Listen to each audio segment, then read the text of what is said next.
We can look at developing ourselves spiritually, physically, and mentally. With respect to our spiritual development, this may be a major or a minor issue for you depending on your values and your goals.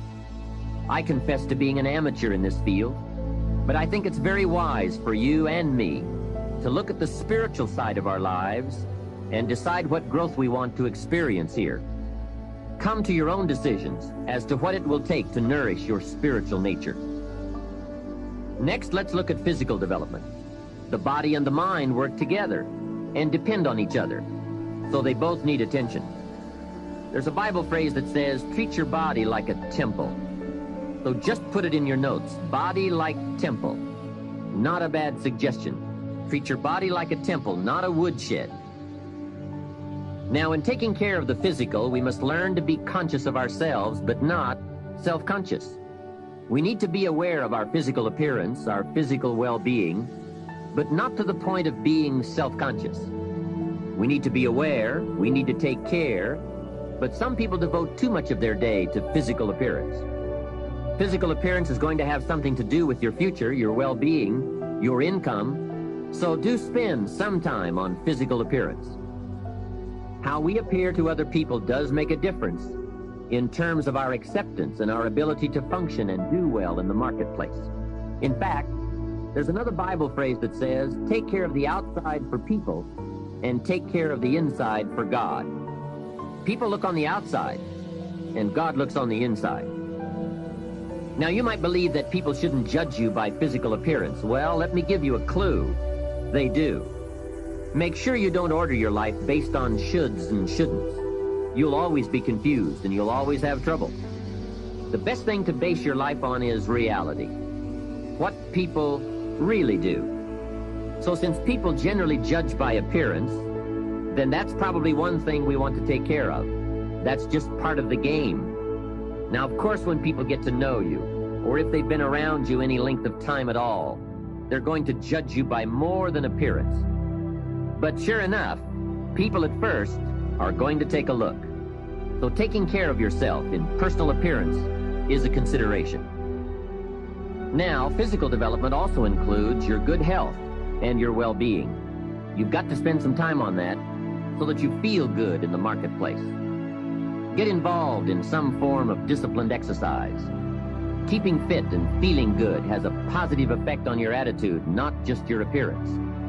Even if you're not into sports, there are some cassette programs and books on how to stay in excellent shape in only 20 to 30 minutes a day. Get the tapes and find your best way to stay physically fit. Just develop a bit of consciousness about taking care of yourself physically. Physical fitness pays great dividends in terms of your energy level, your ability to live a long, healthy life, and your general sense of well-being.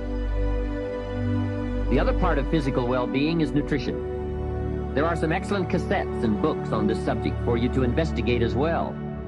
Do all you can to stay fit, to stay healthy, and to stay well, because physical health and fitness affect how you feel about yourself and how you perform in the marketplace. When you feel good about yourself, other people will feel good about you too. Appearance, vigor, vitality, and well-being have a lot to do with how your life works out. That's the physical side. Now, the mental exercise and nourishment are just as important as physical and spiritual exercise and nourishment. You want to make sure that the acceleration of your mental health, mental well-being, and mental capacity keeps up with your physical capacity. So make sure at 40 that your mind has kept up with the passing of the years. Don't stay 30 at 40. Don't stay 30 at 50. Keep up the learning curve with mental exercises. It's so important for you and me to be stretched beyond where we are. It's too easy to just comfortably sit and stop growing. It often doesn't seem to be that necessary to make the push, to make the effort to learn and to grow and to challenge yourself. It's easy when you finally find yourself in a good job to stop pursuing mental development. Have you heard about the accelerated learning curve? From birth up until the time we are about 18, our learning curve is dramatic, and our capacity to learn during this period is just staggering. We learn a tremendous amount very fast. We learn our language, our culture, our history, science, mathematics, everything. But guess when this learning curve starts to taper off?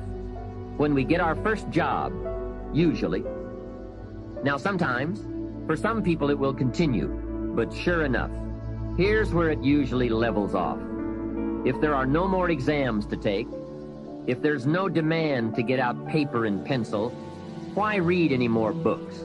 Now you will just learn by some experience, just getting out there and by doing it wrong and doing it right and stumbling around.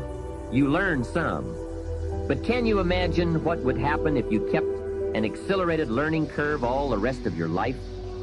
Can you imagine what you could learn to do, the skills you could develop, the capacities you could have? So here's what I'm asking you to do. Be that unusual person who keeps up his learning curve. Succeeding in life is not usual. It's unusual. You need to develop some unusual habits to earn the outstanding rewards. A friend of mine said, a standard education will get you standard results.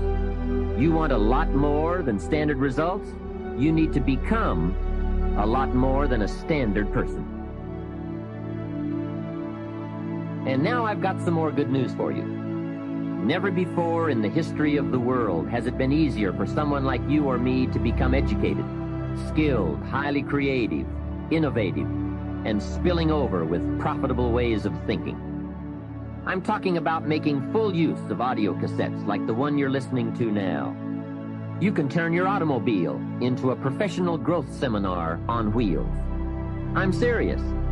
Cassettes can turn the time you spend driving your car, dressing in the morning, or exercising into solid, effective personal development. While your friends are vegetating on the way to work, listening to the radio that doesn't help them one bit to do a better job, you're picking up new negotiating skills, better sales techniques, or a new creative way to solve problems. Keep building your library of fine, quality cassette resources. There isn't a better place you can put a few dollars every month. Become a student of good ideas, wherever they can be found. Always be on the lookout for a good idea, a business idea, a product idea, a service idea, an idea for personal improvement. Spend the money and time and the effort. They're all investments, time, effort, and money. But the payoff is so great, it's hard to compare the cost to the reward. First is the money, and it does take some money. I have a great suggestion for the cassettes and the books and the lectures, the seminars, and the videos you need for a constant flow of ideas and inspiration. Set up an educational fund. Take a portion of your income each month and set it aside to invest in all the means of the search for knowledge. Remember, the best money spent is the money spent to cultivate the genius of your own mind and spirit. Make sure you don't spend more for accommodation than you do for education. The money, small price. The promise, unlimited potential. Next is the time. That is a valuable expenditure. I understand that. To ask people for their money, that's one thing, but to ask them for their time, that's a major request. But I don't know any shortcuts to this. It takes time, precious time. The time you spend is that much less time you have to spend. You can get more money, but you can't get more time. However, life has a unique way of rewarding high investment with high return. This major investment you're making now, listening, could be that small fine-tuning you need for major accomplishment. And last, the investment in effort. There is a great deal of difference in casual listening and serious listening. Listening to know, listening to learn, listening that opens up the whole mental and spiritual process is truly an investment in effort. Bringing heavy attention to bear, that takes effort. A mental rifle shot to strike the idea target, that takes a great deal of concentrated effort. However, this effort, high-gear mental machinery, is the effort investment that opens the floodgates where ideas can work their magic for you in the marketplace.